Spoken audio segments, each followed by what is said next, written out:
ٹھیک ہے، میں اس معاملے کو خود دیکھتی ہوں۔ وہ کسی اور کا گناہ میرے بیٹے کے سر تھوپ رہی ہے۔ جہانگیر شاہ چھپ کر شادی تو کر سکتا ہے مگر ایسا گناہ کبھی نہیں۔ تم شہلا سے کہو وہ بے فکر رہے، مجھے یقین ہے جہانگیر بے قصور ہے۔ بہت بہتر۔ وہ اٹھ کھڑا ہوا۔ بی بی جان نے سر اٹھا کر اسے دیکھا۔ بیٹا تم مجھ سے کچھ چھپا رہے ہو؟ رضا نہیں تو؟ سیاہ گیٹ کے سامنے رک کر اس نے گردن اونچی کر کے دیکھا۔ گیٹ کی سیاہ صلاحوں کے پیچھے پتھروں سے بنی طویل روش تھی جس کا اہتمام اونچے ستونوں میں برآمدے پہ ہوتا تھا۔ وہ خوبصورت برآمدہ ایک بلند محل نما کوٹھی کا حصہ تھا جس کے سامنے کی اونچی سفید چھت تھی۔ اس کے عقب میں نیلا آسمان دکھتا تھا۔ اس نے ڈور بیل کے ساتھ جڑی تختی پھر سے پڑھی، سینیٹر جہانگیر شاہ، اور انگلی گھنٹی پر رکھ دی۔ گیٹ کے ساتھ اندر کی طرف بنی چوکی کی کھڑکی سے گارڈ نے جھانکا۔ کون ہیں آپ اور کیا کام ہے؟ سینیٹر جہانگیر شاہ اندر ہیں، آپ کام بتائیں۔ گارڈ کا لہجہ روکھا تھا۔ آپ جا کر مسز شاہ سے کہیے کہ مینال جہانگیر شاہ آئی ہے۔ میرا نام یاد رکھیے گا، مینال جہانگیر شاہ۔ آخری الفاظ ادا کرتے ہوئے اس کے لبوں پہ طنزیہ مسکراہٹ چھو گئی۔ گارڈ نے قدرے الجھن سے زیر لب اس کا نام دہرایا، پھر فون کا ریسیور اٹھایا۔ وہ سینے پر ہاتھ باندھے فرصت سے لون کا جائزہ لینے لگی جو روش کے دونوں اطراف میں پھیلا تھا۔ سفید محل، سبز گھاس اور اوپر نیلا آسمان۔ وہ زمین کا نہیں آسمان کا ٹکڑا لگتا تھا۔ گارڈ نے پھر چوکی کی کھڑکی سے جھانکا۔ بی بی صاحبہ آپ کو اندر بلا رہی ہیں۔ ساتھ ہی آٹومیٹک گیٹ کھلتا چلا گیا۔ وہ اسی طرح سینے پر ہاتھ باندھے چھوٹے چھوٹے قدم اٹھاتی روش پر آگے بڑھنے لگی۔ روش کے پتھروں پہ اس کی ہیل کی ٹک ٹک گونجنے لگی۔ برآمدے سے اندر کھلنے والے لکڑی کے دروازے کے ساتھ کھڑے ملازم نے اسے آتے دیکھ کر دروازہ کھول دیا۔ وہ اندر داخل ہو گئی۔ لاؤنج بہت پرکشش انداز میں سجایا گیا تھا۔ بھاری مخملیں، پردے، قیمتی صوفے، نرم قالین، چھت سے لٹکے کانچ کے فانوس، دیواروں پہ خوبصورت پینٹنگ۔ نرم قالین پہ اس کے جوتوں کی آواز ختم ہو گئی تھی۔ وہ آہستہ سے چلتے ہوئے بڑے صوفے پر بیٹھی شہلا جہانگیر کے سامنے آ کھڑی ہوئی۔ شہلا کڑی نگاہوں سے اسے دیکھ رہی تھی۔ سلک کی بلو ساڑی میں ملبوس، نفاست سے بالوں کو اونچے جوڑے میں باندھے، لمبی صحرائی دار گردن سے چپکا ہیروں کا نازک سا ہار، کانوں میں خوبصورت جھمکے، وہ ایک شان سے صوفے پر بیٹھی تھی۔ ساڑی سے باہر جھلکتے بازو کی کوہنی کو صوفے کے ہتھے پہ ٹکائے ہاتھ میں اورنج جوس سے بھرا گلاس پکڑ رکھا تھا۔ ایک نظر میں شہلا نے اوپر سے نیچے تک اس لڑکی کا جائزہ لے ڈالا۔ وہ سادہ سی شلوار قمیض، کندھے پر دوپٹہ، دوسرے شانے سے لٹکا قدرے بڑا سا ہینڈ بیگ، شولڈر کٹ، سیاہ بال اور بڑی بڑی سیاہ آنکھیں۔ وہ بہت اعتماد سے سینے پر ہاتھ باندھے ان کے سامنے کھڑی تھی۔ کون ہو تم؟ مینال جہانگیر شاہ۔ تم نام بتا چکی ہو، آگے بتاؤ کون ہو تم؟ کیا میرے نام سے آپ کو اندازہ نہیں ہوتا؟ اوہ، تم یہ کہنا چاہتی ہو کہ تم جہانگیر شاہ کی کوئی تیسری بیوی ہو؟ اگر تم یہی کہنا چاہتی ہو تو کہہ ڈالو، مجھے شوق نہیں لگے گا۔ وہ ہولے سے مسکرا دی۔ بہت باخبر لگتی ہیں اپنے شوہر کے اعمال سے۔ میں نے کہا نا لڑکی، مجھے تمہاری اس بات سے کبھی شوق نہیں لگے گا کیونکہ میں جانتی تھی وہ کبھی نہ کبھی مجھے بتائے بغیر شادی کر لے گا۔ اور وہ گناہ کرنے سے قبل آپ سے اجازت لیتے ہیں؟ Shut up! وہ ایک دم دھاڑی۔ اپنی انرجی بچا کر رکھیں مسز شاہ، ابھی آپ کو بہت دفعہ مجھے شٹ اپ کال دینی پڑے گی۔ مختصر بات کرو۔ شور! آپ جہانگیر شاہ سے کہیے مجھے میرا حصہ دے اور اپنا نام بھی۔ شہلا کی آنکھوں میں الجھن ابھری۔ جہانگیر کیوں تمہیں کچھ دیں؟ تمہارا کیا تعلق ہے اس سے؟ شادی کا وعدہ کر رکھا ہے اس نے کیا؟ مینال نے ہولے سے نفی میں سر ہلایا۔ کیا میری آنکھیں بھی آپ کو کچھ نہیں بتاتی مسز شاہ؟ میری آنکھوں میں دیکھیں اور سنیں، میں جہانگیر شاہ کی بیٹی ہوں، ان کے پرانے گناہ کا ثبوت۔ گلاس شہلا کے ہاتھ سے چھوٹ گیا، چھناکے کی آواز آئی اور قالین پر کرچیاں بکھر گئیں۔ اب شوق لگا ہے آپ کو؟ حالانکہ میں یہ سب آپ کو بتانا نہیں چاہتی تھی۔ بدقسمتی سے میں اپنے باپ سے بہت پیار کرتی ہوں اور ان کے اتنے بڑے راز کو کھولنا میرے لیے کتنا تکلیف دہ ہے آپ اندازہ بھی نہیں کر سکتی، لیکن میں مجبور ہوں۔ میری وہ ماں جس سے میرے باپ نے کبھی شادی نہیں کی، وہ مہینہ بھر پہلے مر گئی ہے۔ مجھے جہانگیر شاہ کی دولت نہیں چاہیے، مجھے وہ عزت اور نام چاہیے جو میرا حق ہے اور جس سے اتنے برس میں محروم رہی۔ نہیں، وہ پھٹی پھٹی آنکھوں سے اسے دیکھ رہی تھی۔ تم جھوٹ بول رہی ہو، مجھے معلوم تھا مجھ پر پہلا الزام جھوٹ کا ہی لگے گا، سو جو ثبوت مل سکے وہ ساتھ ہی لائی ہوں۔ اس نے کندھے سے پرس اتار کر کھولا اور ایک فائل اندر سے نکالی۔ اس میں 30 برس قبل اس شہر کے ایک اسپتال کا بل ہے جو میری پیدائش پر جہانگیر شاہ نے ادا کیا تھا، اور بذریعہ چیک پیمنٹ کا سارا ریکارڈ ہے۔ آپ اپنے شوہر کے اکاؤنٹ نمبر کو تو پہچانتی ہوں گی۔ اس نے فائل ان کے سامنے میز پر رکھی اور سیدھی ہوئی۔ ان میں ان تمام چیکس کا ریکارڈ بھی ہے جو 10 برس پہلے تک میری ماں کو جہانگیر شاہ کی طرف سے تنخواہ کے علاوہ وہ ماہانہ دے جاتے تھے۔ اس سے قبل وہ بطور ایک ورکر آپ کے شوہر کی فیکٹری میں کام کر رہی تھی۔ اس میں میری ڈی این اے رپورٹ بھی ہے جو سامنے رکھ کر آپ اپنے شوہر کا ڈی این اے ٹیسٹ کروا سکتی ہیں۔ میں اپنا برتھ سرٹیفکیٹ اس لیے نہیں لائی کیونکہ اس پر میری ماں نے غلط نام لکھوایا تھا۔ شاید میرے باپ کے کہنے پر وہ جو سفید چہرہ لیے میز پر رکھی فائل کو دیکھ رہی تھیں، ایک دم آگے بڑھیں اور فائل اٹھائی، پھر وحشیانہ انداز میں صفحے پلٹنے لگی۔ جیسے جیسے وہ پڑھتی جاتی تھی ان کا رنگ سفید پڑتا جاتا تھا۔ شہلا، شہلا، کوئی سیڑھیوں سے اترتا ہوا انہیں پکار رہا تھا۔ وہ دونوں بیک وقت پلٹیں۔ قیمتی 3 پیس سوٹ میں ملبوس کلائی پر گھڑی باندھتے جہانگیر شاہ سیڑھیاں اتر رہے تھے۔ وہ بہت ہینڈسم تھے، قابل رشک صحت اور بڑی بڑی سیاہ آنکھیں۔ شہلا نے کبھی ان کی آنکھوں کو اتنے غور سے نہیں دیکھا تھا جتنا وہ آج دیکھ رہی تھی۔ تم شام میں تیار رہنا، میں ڈرائیور۔ الفاظ ان کے لبوں پہ رہ گئے، وہ آخری سیڑھی پہ ٹھٹک کر رہ گئے۔ ایک نظر میں منال کو دیکھا اور پھر شہلا کو۔ یہ کون ہے؟ انہوں نے آنکھوں کی زبان میں پوچھا۔ تمہاری کوئی ورکر تھی جس کی بچی کی ڈیلیوری کا بل تم نے بھرا تھا۔ وہ غصے سے بل کھاتی فائل ہاتھ میں لیے کھڑی ہوئیں۔ کون؟ جہانگیر شاہ کی آنکھوں میں الجھن ابھری۔ منال نے پلٹ کر ان کو دیکھا اور بولی، بلقیس مراد، جو آپ کی فیکٹری میں کام کرتی تھی، جو 1 مہینے قبل ٹی بی سے مر چکی ہیں۔ وہ بری طرح چونکے۔ بلقیس کی ڈیتھ ہو گئی؟ الفاظ نکلے، لبوں سے پھسلے اور شہلا کو ان کے سارے جواب مل گئے۔ وہ آگے بڑھی اور فائل ان کے سینے پر دے ماری۔ ہاں، بلقیس کی ڈیتھ ہو گئی ہے اور وہ تمہارے لیے تمہارے گناہ کا ثبوت چھوڑ گئی ہے۔ بی بی جان کہتی تھیں تم سدھر گئے ہو، تم پارسا بن گئے ہو، مگر نہیں جہانگیر شاہ، تم کبھی سدھر ہی نہیں سکتے تھے۔ وہ ایک دم چلانے لگی۔ کیا کہہ رہی ہو؟ انہوں نے حیرت بڑی ناگواری سے زمین پر گری فائل اٹھائی اور اسے کھولا۔ ہاں، میں نے بل کی ادائیگی کی ہے، اس کا بل بڑا تھا، مگر اس میں کیا قباحت ہے؟ ہاں ٹھیک ہے، یہ چیک بھی میں نے اس کو بھجوائے تھے، مگر وہ ضرورت مند تھی۔ وہ صفحے الٹاتے حیرت سے کہہ رہے تھے۔ شیلا نے تڑپ کر یہ دیکھا۔ وہ ضرورت مند اس لیے تھی کہ وہ تمہاری رکھیل تھی اور یہ اس کی بیٹی منال تمہاری ناجائز اولاد۔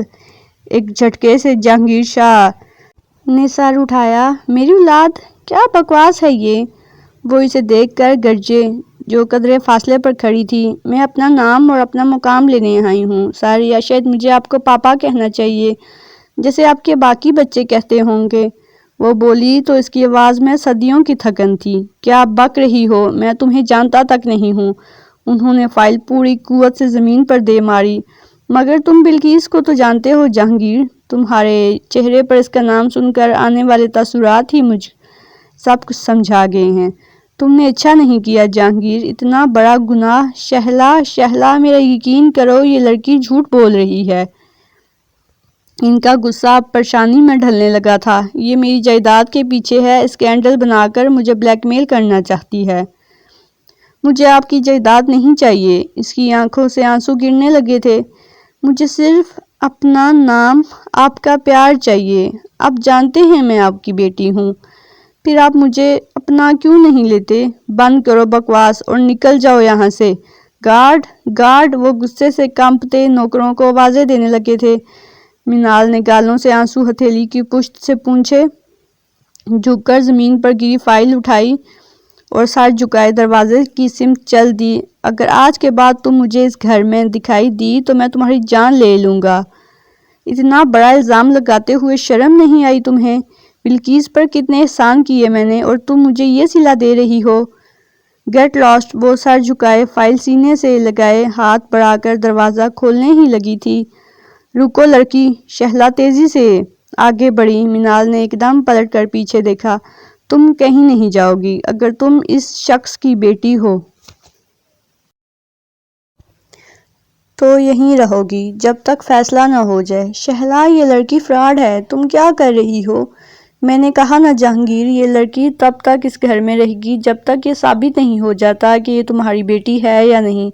تم اس طرف آؤ۔ وہ آگے بڑھی اور کلائی سے منال کو تھامے تقریباً کھینچتے ہوئے راہداری کی طرف لے گئی۔ جہانگیر شاہ غصے سے پیر ٹپک کے دروازے کی جانب بڑھ گئے۔ زندگی میں پہلی دفعہ انہیں ایک کوٹھی شہلا کے نام کر دینے پر پچھتاوا ہوا تھا۔ شاید پچھتاوا۔ اس نے آہستہ سے ورق کا کنارہ موڑا، پھر قرآن مجید کو بند کیا اور نرمی سے آنکھوں سے لگایا۔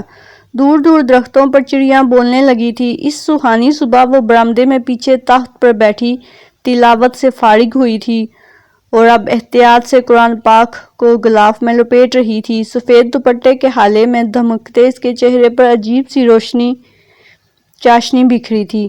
بڑی بڑی سیاہ آنکھیں غلاف کی ڈوری پر جھکی تھیں جس کو اس کی نازک مومی انگلیاں باندھ رہی تھیں۔ ماتھے سے جھولتی بھوری گھنگریالی لٹ گال سے ٹکرا رہی تھی۔ مہر ماں ڈوری باندھ دی، اس کی انگلیاں تھمی، اس نے آہستہ سے گردن موڑی۔ طویل برآمدے کے اس باغیچے کی گھاس پر رضا کھڑا تھا۔ مہر ماں کا دل زور سے دھڑکا۔ ہر طرف بہار سی اتر آئی تھی۔ اس نے آہستہ سے غلاف میں لپیٹے قرآن کو برآمدے کی دیوار میں بنے شیلف پہ رکھا اور دوپٹے کو پہلے سے زیادہ پھیلاتی اس کی طرف بڑھی۔ السلام علیکم، کیسے ہیں آپ؟ وہ برآمدے کے ستون کے ساتھ آ کھڑی ہوئی۔ رضا نیچے گھاس پر کھڑا تھا، سیاہ شلوار قمیض پہنے، کندھوں پر شال ڈالے، سنجیدہ چہرہ اور خوبصورت آنکھیں جو جہانگیر شاہ کے گھر کی عورتوں کو دیکھ کر خود بخود جھک جایا کرتی تھی۔ اللہ کا شکر ہے آپ ٹھیک ہیں۔ اس نے آہستہ سے سر اس بات میں ہلا دیا۔ رضا کے سامنے وہ یوں ہی الفاظ کھونے لگتی تھی۔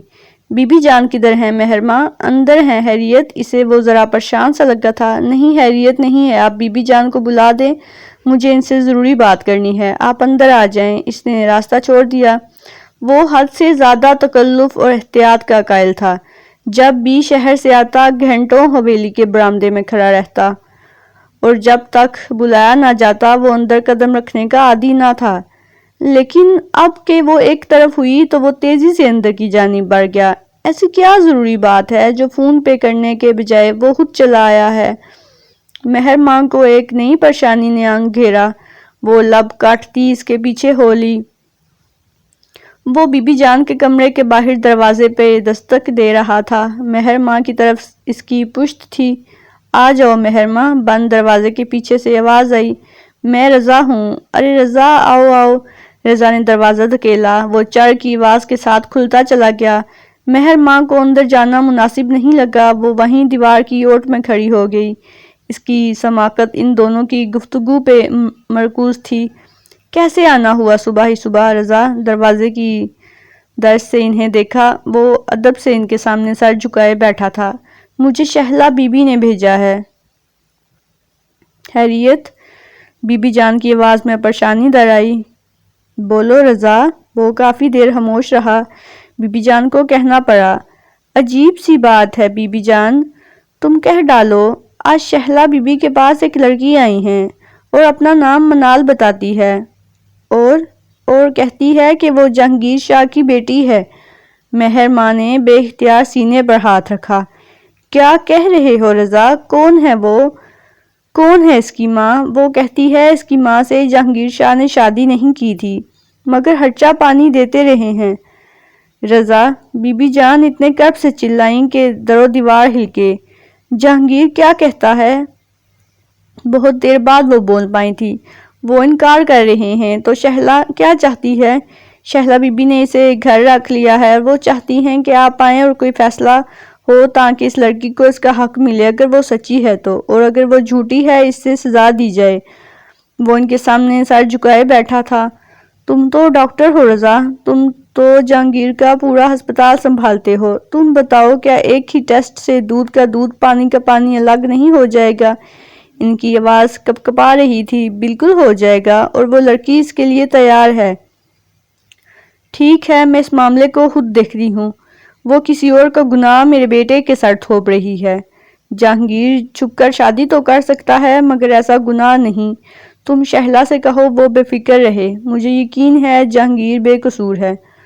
جی بہت بہتر۔ وہ اٹھ کھڑا ہوا۔ بی بی جان نے سر اٹھا کر اسے دیکھا۔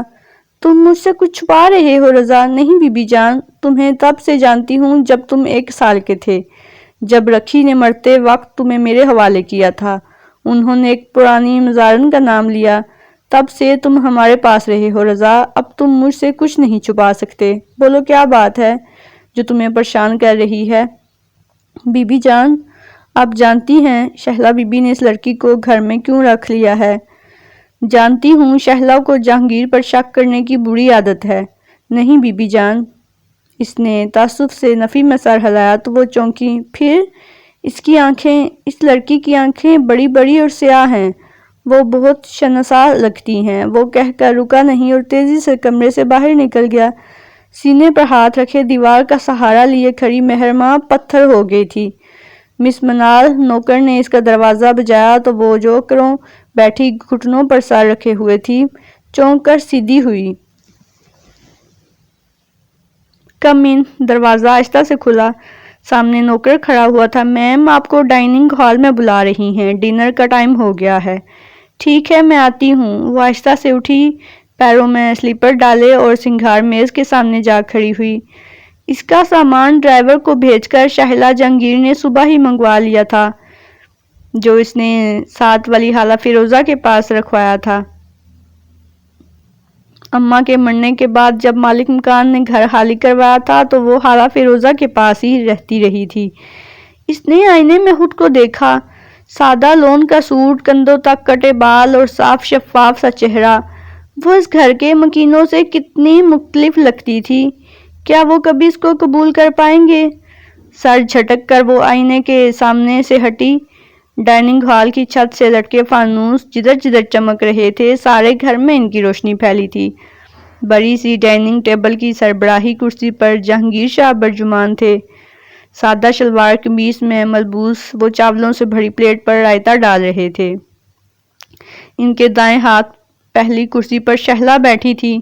وہ پلیٹ میں چمچ چلاتی جیسے بے چین سی بیٹھی تھی۔ دوسری جانب ایک 18-19 برس کی لڑکی بیٹھی کھانا کھا رہی تھی۔ جینز اور ٹاپ میں ملبوس اس کے لمبے لمبے بالوں میں پنک، ریڈ اور گرین کلر کی ایکسٹینشن لگی تھی۔ چند لٹکوں کی پتلی پتلی چوڑیاں بھی کلائی میں پہنی ہوئی تھی۔ دوسری کلائی میں پتھروں سے بڑے بہت سارے کڑے تھے۔ اس کے ٹاپ کے اوپر بڑا سا ڈانچہ بنا ہوا تھا جو سگریٹ پی رہا تھا۔ وہ یقیناً جہانگیر اور شہلا کی چھوٹی بیٹی سوہنی تھی۔ اس کے ساتھ 21-22 برس کا لڑکا بیٹھا تھا۔ اس نے بھی بالوں کا اوٹ پٹانگ گھنگریالا سا سٹائل بنا رکھا تھا۔ وہ جہانگیر کا اکلوتا بیٹا مراد تھا۔ وہ جانتی تھی۔ السلام علیکم۔ اس نے دھیمے سے لہجے میں سلام کیا تو سب چونک اٹھے۔ سوہنی مراد کے چہرے پر حیرت ابھری، الجھن ابھری۔ انہوں نے پہلے باپ کو دیکھا جو ناگواری سے منال کو دیکھ رہے تھے، اور پھر ماں کو جو شاید بے چینی سے اسی کا انتظار کر رہی تھی۔ آؤ منال۔ انہوں نے اپنے ساتھ والی کرسی کھینچی تو وہ سر جھکائے اس پر بیٹھ گئی۔ تم ابھی تک ادھر ہو؟ جہانگیر شاہ نے دبے دبے غصے سے پلیٹ پڑے دھکیلی۔ یہ اب یہیں رہے گی جب تک فیصلہ نہیں ہو جاتا۔ بٹ ہوز شی؟ سوہنی نے ناپسندگی سے اس کو دیکھا۔ تمہاری بہن۔ ساتھ ہی شہلا نے ایک نگاہ جہانگیر پر ڈالی۔ وٹ؟ وہ دونوں شاکڈ رہ گئے۔ منال نے جھکا سر مزید جھکا لیا۔ یہ سب بکواس ہے، یہ لڑکی فراڈ ہے، میں اس کو جانتا تک نہیں ہوں۔ میں کہتا ہوں نکل جاؤ تم یہاں سے، یہ کہیں نہیں جائے گی۔ اچھا ہے تمہاری اولاد کو بھی پتہ چلے اپنے باپ کی عیاشیوں کا۔ سوہنی، یہ تمہارے باپ کی کسی پرانی محبوبہ کی ناجائز اولاد ہے۔ تمہاری بہن، اس کی شکل بتا رہی ہے کہ یہ کون ہے، باقی ڈی این اے ٹیسٹ سے سب کلیئر ہو جائے گا۔ مائی فٹ! وہ تلملا کر اٹھے، پلیٹ زور سے اچھالی تو وہ شیشے کے جگ سے جا لگی۔ جگ لڑکھڑاتا اور سارا پانی نیچے گر گیا۔ وہ غصے سے بڑبڑاتے ہوئے باہر نکل گئے۔ سوہنی اور مراد اجنبی نظروں سے منال کو دیکھ رہے تھے۔ تم لوگ کھانا کھاؤ، اور تم بھی کھاؤ منال۔ مگر وہ دونوں اسی طرح ہاتھ چھوڑے بیٹھے رہے۔ یہ ہماری بہن نہیں ہے ماں۔ مراد نے کانٹا پلیٹ میں واپس رکھ دیا۔ اور میری ایک ہی بہن ہے، مہر ماں۔ سوہنی نے اپنی پلیٹ بڑے کھسکائی۔ سوہنی، ٹھیک کہہ رہی ہے ماں، ہم مہر ماں کے علاوہ کسی کو اپنی بہن نہیں مانتے۔ مینار ڈبڈباتی آنکھوں سے ان دونوں کو دیکھا اور پھر شہلا کو۔ یہ بھی تمہاری ویسے ہی بہن ہے جیسے مہر ماں ہے۔ نو وے ماں، مہر ماں کی مدر سے پاپا نے شادی کی تھی، آپ سے بھی پہلے۔ وہی ان کی بیٹی ہے، ہم اور کسی بہن کو نہیں مان سکتے۔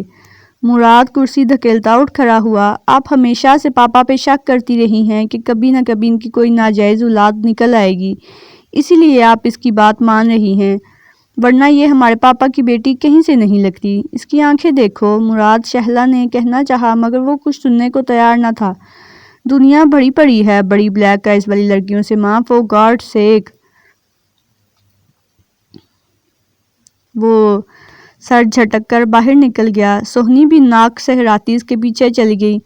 تم کھانا کھاؤ، اگر تم سچی ہو تو میں تمہیں تمہارا حق دلوا کر رہوں گی اور ان بچوں کی فکر مت کرنا۔ سوہنی، مراد اور مہر ماں، ان تینوں کا آئیڈیل ان کا باپ ہے۔ تم کھانا شروع کرو۔ منال نے آہستہ سے چاولوں کی ڈش میں سے پلیٹ میں چاول نکالنے لگی۔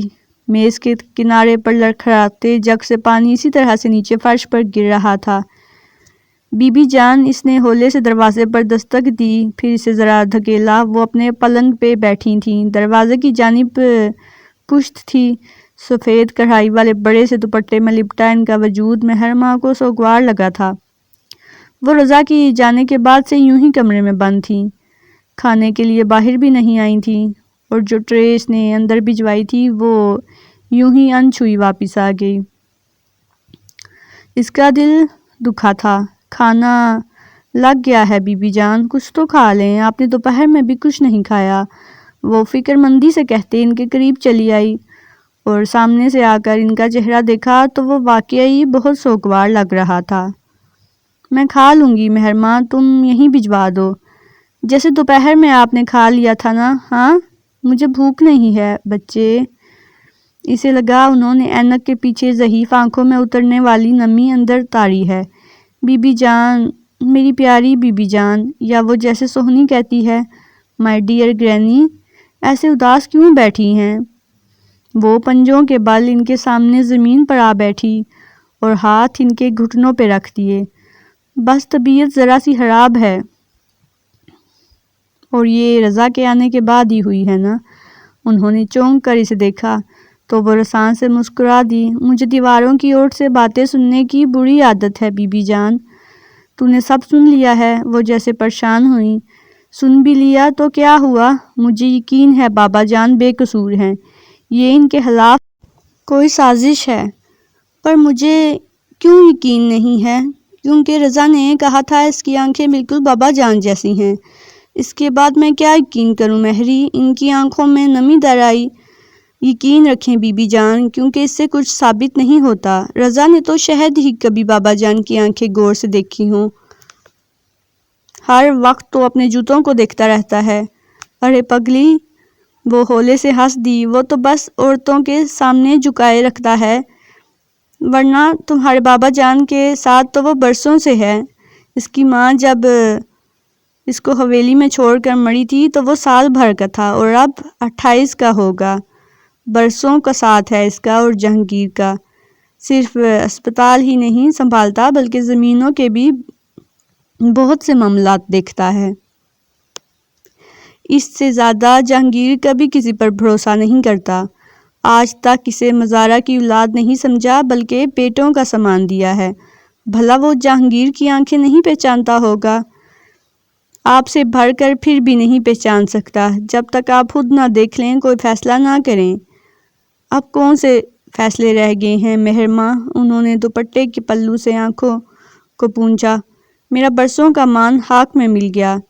کتنے فخر سے میں شہلا کو یقین دلاتی تھی کہ وہ رخسار والا قصہ بس من گھڑت ہے، مگر اس نے کبھی یقین نہیں کیا، اور اب تو وہ خود کو حق بجانب سمجھے گی۔ اگر یہ بات سچی ہو گئی تو لوگ سمجھیں گے وہ رخسار والی بات بھی ٹھیک تھی۔ مہر ماں کو یاد تھا رخسار والا قصہ، وہ کہیں دفعہ شہلا کی زبانی سن چکی تھی۔ اب بی بی جان نے پھر سے ذکر کیا تو شہلا کی آواز اس کے کانوں میں گونجی۔ تمہاری ماں کے 40ویں پہ ہوا تھا یہ سب۔ رخسار تمہاری ماں کی ماموں زاد تھی۔ جہانگیر سے ہمیشہ سے شادی کی خواہش مند تھی۔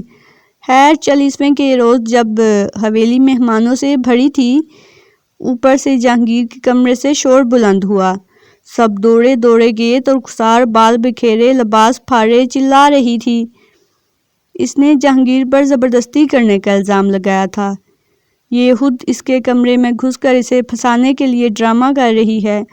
معاملہ رفع دفع کر دیا، مگر بعد میں خوب باتیں بنی۔ پھر تمہاری ماں کے انتقال کے سال بعد جب تم 1.5 برس کی تھی، جہانگیر نے مجھ سے شادی کی تو میں نے چند ملازموں کی زبانی یہ قصہ سنا۔ بی بی جان تو تب سے یہی کہتی آئی ہیں کہ رخسار نے یہ سب ڈرامہ اس لیے کیا کہ شرمندگی کے مارے جہانگیر سے اس کی شادی کروا دی جائے گی، مگر مجھے سیریسلی ابھی تک یقین نہیں آیا۔ اب شہلا سے کیسے نگاہ ملا پاؤں گی؟ بی بی جان کی آواز پہ وہ چونکی، پھر ہولے سے سر جھٹکا۔ سفید دوپٹہ اس کے نرم بوڑھے بالوں سے پھسل کر شانے پر آ گرا تھا۔ آپ بابا جان پہ بھروسہ رکھیں، کسی اجنبی کی بات پہ اپنے بیٹے کو کٹہرے میں نہ کھڑا کریں، سب معاملہ صاف ہو جائے گا۔ آپ بے فکر ہو کر شہر جائیں، پیچھے حویلی میں کافی ہوں۔ وہ تو میں جانتی ہوں، وہ نم آنکھوں سے مسکرائیں۔ اللہ تیرے نصیب اچھے کرے، اللہ تیرا بہترین جوڑ بنائے۔ اس کے سر پہ ہاتھ پھینک کر انہوں نے دعا دے ڈالی۔ مہر ماں کی نگاہیں جھک گئیں، ان کے دھیرے سے شانے پہ ڈھکا آنچل اٹھا کر سہر پر رکھا۔ بی بی جان کی دعا پہ نہ جانے کدھر سے اس کی آنکھوں میں رضا کا عکس لہرایا تھا۔ میوزک کا بے ہنگم شور سوہنی کے کمرے سے بلند ہو رہا تھا۔ دروازہ تو بند تھا، مگر آواز گویا سارے گھر میں گونج رہی تھی۔ سیڑھیوں سے اتر کر مراد نے رک کر بند دروازے کو دیکھا، پھر آگے بڑھ کر زور سے دروازہ بجایا۔ سوہنی، بند کرو یہ شور۔ دروازہ بند رہا اور موسیقی بلند۔ سوہنی، مجھے تم سے بات کرنی ہے، گاڈ سیک پہلے اس کو تو بند کرو۔ اب اس نے ہاتھ زور سے دروازہ پیٹ ڈالا تو اندر سے آواز ہلکی کی گئی، پھر دروازہ کھلا۔ کیا ہے؟ وہ دروازے کا ہینڈل پکڑے کھڑی تھی۔ مجھے تم سے بات کرنی ہے، بٹ فاسٹ، اس کو تو بند کرو۔ مراد جھنجھلا کر آگے بڑھا اور سپیکر بند کیا۔ کمرے میں ایک دم سکون سا چھا گیا۔ اب ادھر آ کر بیٹھو۔ اس نے دروازہ بند کیا، پھر ہاتھ سے پکڑ کر سوہنی کو کارپیٹ پہ رکھے کشن پر بٹھایا اور دوسرا کشن کھینچ کے سامنے خود بیٹھا۔ مگر کیا بات ہے؟ تمہیں لگتا ہے کہ کوئی بات نہیں ہے؟ وہ 2 دن سے ہمارے گھر میں رہ رہی ہے اور ہم یوں ہیلپ لیس سے بنے بیٹھے ہیں، تو کیا ہاتھ سے پکڑ کر نکال باہر کریں؟ یو نو واٹ مراد، میں یہ بھی کرنے کو تیار ہوں، مگر ممی ایسا نہیں کرنے دیں گی۔ ہمیں اس کا کوئی دوسرا سلیوشن نکالنا پڑے گا۔ اور وہ کیا؟ ہم ڈسکس کر کے کسی نتیجے پر پہنچ سکتے ہیں۔ چند لمحے کے لیے خاموشی چھا گئی، پھر سوہنی سوچتے ہوئے بولی، مراد، تمہیں لگتا ہے کہ وہ ہمارے ڈیڈ کی بیٹی ہے؟ وہ جتنی کانفیڈنٹلی اپنی ڈی این اے رپورٹ لے آئی ہے، اس سے تو ہو سکتا ہے کہ وہ واقعی پاپا کی بیٹی ہو۔ مراد، سوہنی نے حیرت سے پلکیں جھپکائی، تمہیں پاپا پہ ذرا بھی ٹرسٹ نہیں ہے؟ مگر اوکے دیکھو سوہنی، اگر وہ پاپا کی بیٹی ہے بھی تو اس سے میرے دل میں موجود پاپا کی محبت اور رسپیکٹ بالکل بھی کم نہیں ہوگی، اور تب بھی میں اسے یہ ثابت نہیں کرنے دوں گا کہ وہ واقعی ان کی بیٹی ہے۔ فور گاڈ سے کتنا سکینڈل بنے گا، میڈیا میں آ جائے گا، میں اپنے فرینڈز کو کیسے فیس کروں گا؟ مگر میں نہیں مانتی کہ وہ ان کی بیٹی ہے، وہ ان کی طرح بالکل نہیں لگتی ہے۔ سونی، تم اور مہر ماں بھی پاپا کی طرح نہیں لگتے۔ مہر ماں اپنی امی پہ گئی ہیں اور تم بالکل ممی کی کاپی ہو۔ شکل سے کچھ پروو نہیں ہوتا۔ 1 منٹ، تم پہلے یہ کلیئر کرو کہ تم پاپا کی سائیڈ ہو یا منال کی۔ میں صرف اپنی اور تمہاری سائیڈ پہ ہوں۔ پاپا نے اپنی لائف گزار لی ہے، اور رہی ممی تو ممی ہمیشہ سے پاپا کا کوئی افیئر پکڑنا چاہتی تھی۔ وہ منال کی اتنی کیئر اسی لیے نہیں کر رہی کہ وہ پاپا کی بیٹی ہے، بلکہ اس لیے کہ وہ ان کے ہاتھ میں ایک سولڈ پروو ہے جس کے ذریعے وہ اپنی ایگو کو سیٹسفائی کر سکتی ہیں۔ پیچھے رہ کے میں اور تم، اگر یہ اسکینڈل پریس یا میڈیا تک پہنچ گیا تو ممی پاپا کو فرق نہیں پڑے گا، بلکہ صرف ہم دونوں کو پڑے گا۔ ہم لوگوں کو کیسے فیس کریں گے؟ اور گرینی؟ What about her? سوہنی نے پوچھا۔ گرینی سے مجھے کوئی امید نہیں ہے، وہ انصاف کرنا چاہیں گی، اور آئی ایم شور کہ اگر منال ہماری بہن ہوئی تو وہ سب سے پہلے اسے قبول کریں گی۔ پھر ہم کیا کریں گے مراد؟ وہ مایوسی سے چہرے کے اطراف میں جھلتی پتلی سی چٹیا کو انگلی سے لپیٹ رہی تھی۔